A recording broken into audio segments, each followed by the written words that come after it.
Good morning, everyone. Welcome to Tuesday Tea with Elsa and Atlas and Rom. I went for a long run this morning and I was thinking, what am I going to talk about today? The bald eagle has been coming out to the meadow and picking up hay all morning for its nest. And, life feels kind of beautiful and perfect today. I know not every day is like that, but I was thinking about, as I was out for my run, I was thinking that life is really sort of a series of problems to solve. And some of us like solving problems and some of us don't. Some of us tackle really big problems and some of us try and keep our problems small. But life is this series of problems to solve, and how we solve those problems depends on who we are. Good morning, Julie. I know we don't have enough beautiful, perfect kind of feelings these days. Everybody's so concerned and worried. I think it's important to recognize that both can exist at the same time. It can be beautiful and perfect, and also lots for us to think about and problem solve. So, Atlas here, when I got Atlas, I thought Atlas was an introvert. For me, the description of an introvert is someone who processes the way they feel inside their body. An extrovert processes the way they feel outside of their body. And everybody is some combination of introvert and extrovert. But what I'm realizing is Atlas here is much more of an extrovert than I thought. And so that got me thinking about nature and nurture. I think that Atlas, if he had had a very normal, good life, would have been a very extroverted horse. Interested, curious, wanting to nuzzle things, poke things, push things, knock things down. I think that's the horse Atlas is inside, in his nature. But he had a really bad life, and he kind of had that beaten out of him. So he came across very much as an introvert when I got him. Now, he was an introvert with a history of attacking people, so obviously that introvert went extrovert at some point. He didn't just shut down and freeze completely. He felt like at some point he could become extroverted enough to defend himself. Good morning, Rachel. Good evening. Yeah, the grass is green. For those of us in the northern hemisphere, it's springtime. So I feel like what I have here is I have a bona fide extrovert here in Rom. Rom's absolutely an extrovert. When he feels something, it shows all over the outside of his body and he shares it with everybody. With Atlas, I feel like I have a recovering extrovert. Like, he maybe wants to be an extrovert, but he's not sure if it's safe enough to be an extrovert. And so he's had it trained into him through a lot of different experiences to shut down and internalize what he feels. But I don't think that's his nature. I think he was born differently than that. And I think as we unwind everything that's happened to him, he is going to become a much more extroverted horse. Now, Ari, my other stallion who's not with us right now, I think Ari is a definite introvert. I think he was born an introvert. He's comfortable being an introvert. When things happen, he wants to get quiet and think about them. He processes life and he solves problems inside himself. He doesn't use the external environment to solve his issues. I really like introverts. They're so steady. They're so reliable, in my opinion, once you know how to read them. But I think that we do have this issue of nature and nurture where you have the horse that's born and then you have all the things that happens to them. And they decide whether, it's safe to be an extrovert, whether they can use the outside world to process their issues, their problems, the things they're solving. Rom, obviously had a life where that was safe for him. He is absolutely an extrovert, and that's just who he is.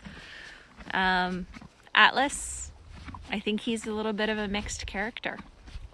And so when I work with a horse and I know they're an extrovert, I am going to try and work with that. You know, can we be really interested in the outside world together?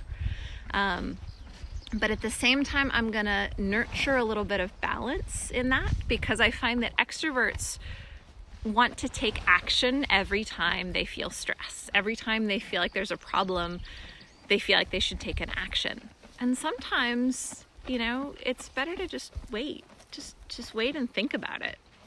You don't have to take action on every feeling you have. So as a horse trainer, I find extroverts a little bit exhausting because they always feel like they have to take action when they feel something. Introverts are a lot easier for me because introverts feel like they can just be really still and process what's going on and then think about the best way to take action later. Atlas is nice for me because he's a mixture. I think that his life experience has led him to freeze up a lot, which is not necessarily healthy for him. But at the same time, it makes him a little less exhausting for me because he does have some nurture. His life, it seems terrible to call it nurture, it was not nurturing for him, but his life experience has helped Atlas stop and think about things and not act on every emotion he has. Whereas this guy, if he feels something, he does something. So you are never in any doubt what this guy feels because there is an action that goes with every feeling. I think this guy is going to turn into more of that as he becomes more and more himself.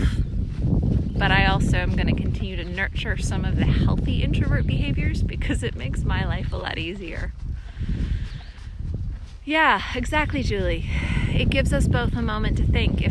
If I can nurture a few introverted behaviors, good breath, Atlas, in my horses, I don't have to think so fast. And that's kind of a relief for me as a trainer. If I can give myself a moment to decide what I want to do or what I'm going to do next or what I'm going to encourage the horse to do.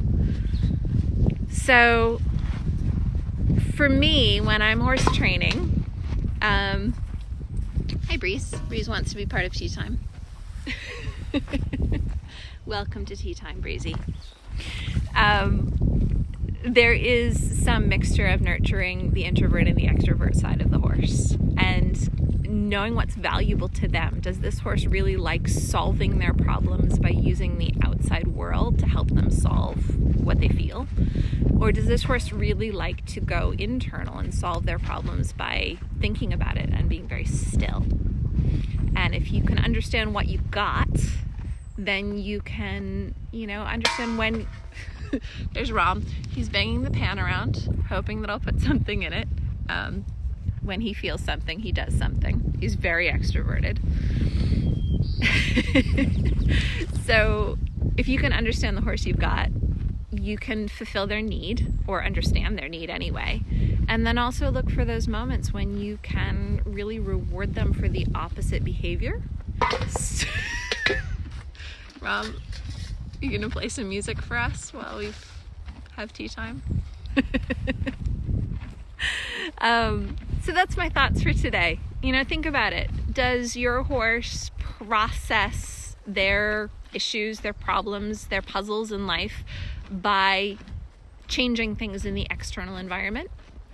Or do they process their puzzles, their problems, their issues in life by getting very still and thinking about what to do next? If you can think about that and think about what their nature is, and then also think about, what's important to you as their partner, what do you want to nurture in them? I know for me, I want to nurture a lot of quiet thinking. I like it. But I also want to let this guy Atlas here become who he is. If he's more naturally an extrovert and he likes to poke and prod and knock things over and use the outside world to process, I want to honor that too. So those are my thoughts for today. Thank you guys for joining me for tea. Atlas and Rom and Breeze, I'll say hi. We'll see if we can get Ari in here next time for tea time. If you guys ever have something particular you want me to chat about, just drop it in the comments or send me a message. I try and come up with something new to tweak everybody's brain each week. So thank you all. Have a wonderful day, evening, wherever you are in the world, and I'll see you next week.